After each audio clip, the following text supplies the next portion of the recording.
আসসালামু আলাইকুম, আশা করি আপনারা সবাই ভালো আছেন। আমি এখন আপনাদের মাঝে কাল্পনিক ভূতের গল্প উপস্থাপন করব। এক লোক রাতের অন্ধকারে একা জঙ্গলের পথ ধরে বাড়ি ফিরছিল।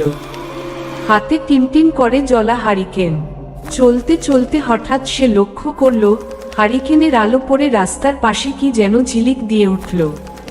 কৌতূহলী হয়ে লোকটা এগিয়ে গেল সেই দিকে। গিয়ে দেখল এক তরুণী মেয়ের লাশ পড়ে আছে।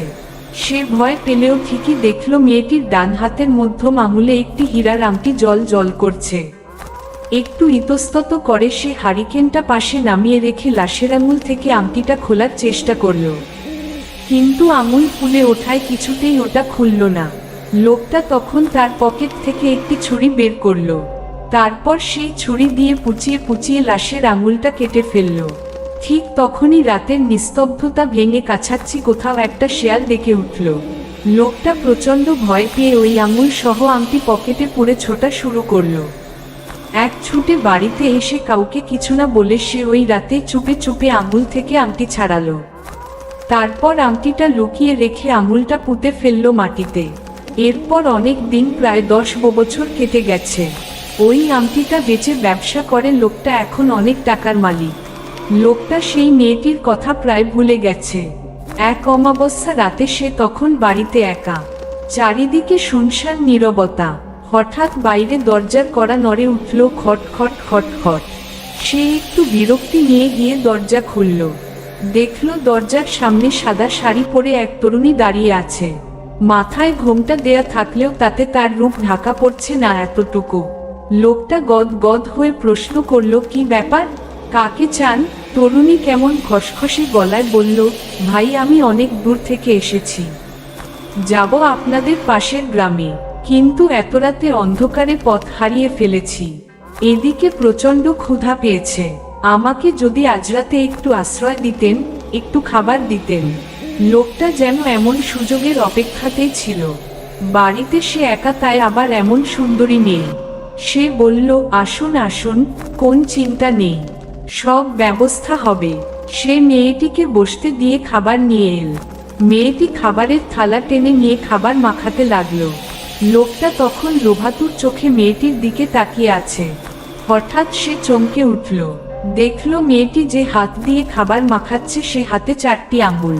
মধ্যমা আঙুলটা যেখানে থাকার কথা সেখান থেকে রক্ত ঝরছে। লোকটির আত্মা কেঁপে উঠল। সে ভয় পাওয়া গলায় জানতে চাইল, আপনার হাতের আঙুলের কি হয়েছে?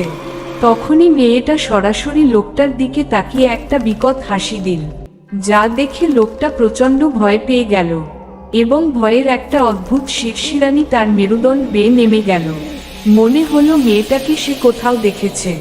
তখনই মেয়েটা কথা বলে উঠল, আপনিই তো জানেন আমার আঙুলের খবর। লোকটা ভয়ে ভয়ে বলল, মানে?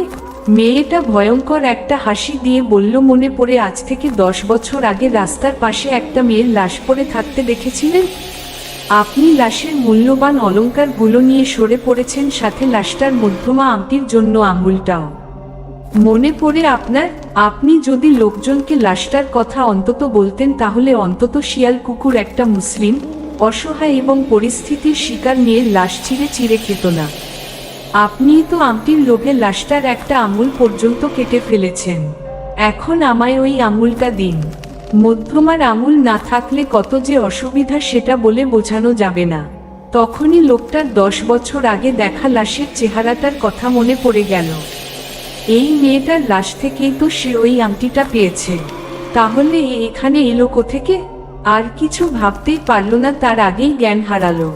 সকালে বাড়ির লোকজন ফিরে এসে অনেক ডাকাডাকি করেও দেখল যখন কেউ দরজা খুলছে না, তখন দরজা ভেঙে বাসায় ঢুকে দেখে লোকটার নিস্তেজ দেহ যেন প্রবল আতঙ্কে হা হয়ে আছে। ডাক্তাররা পরীক্ষা করে বলে অতিরিক্ত মানসিক চাপের ফলে স্ট্রোক করে মারা গেছে। আর লোকটা যেখানে ওই আঙুলটি পুঁতে রেখেছিল সেখানে কেউ যেন মাটি খুঁড়ে রেখে গেছে। আসল ঘটনাটা কেউ বুঝতেই পারল না, এটা যে লোকটার পাপের শাস্তি।